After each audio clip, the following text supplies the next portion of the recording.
Hello, I'm Jason Senteney and this is Working for Wyoming. In this episode, I wanted to talk to you a little bit about journalistic activism.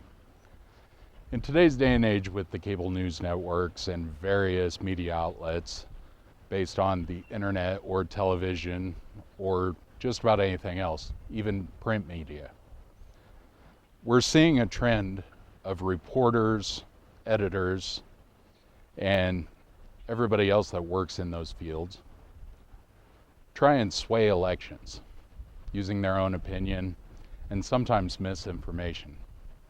Frankly, they're going against their journalistic ethics, and I do have a problem with that. When they were freshmen and sophomores in college going to school for their degree, I know for a fact they took ethics classes and they knew what they were and weren't supposed to do. Now we have these opinionated news programs where it's a person's opinion, but it's not necessarily always the truth. So when election season comes up, when it's time to vote, please actually take the time to research your sources as much as you do the information about the candidates. Because there's a lot of misinformation out there, and there's a lot of false printed stories out there about a lot of the candidates, both presidential, congressional, and Senate races across this country. They also have an issue with doing positive stories on candidates just because they have the funds and may possibly do advertising with them down the road. I also think that's wrong. I understand you need to keep your business open and you also need to pay the bills, but if you're swaying a story based on the fact that somebody might be able to present you with a large advertising contract down the road, that also violates your journalistic ethics.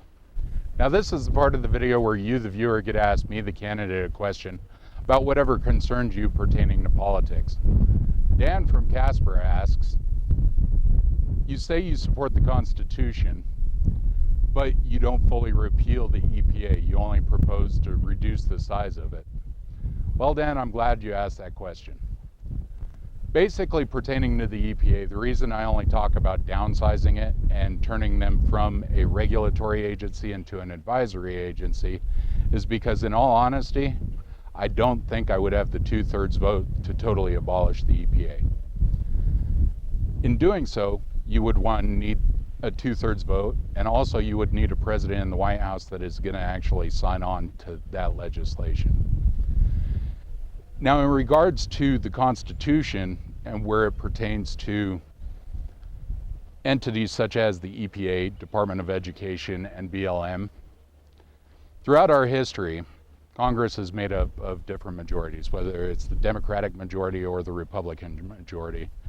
And sometimes when the Democrats are in power, they come up with agencies basically that they think would help the country. And when Republicans are in power, such as when the EPA was created under Richard Milhous Nixon, they create agencies that they believe would help.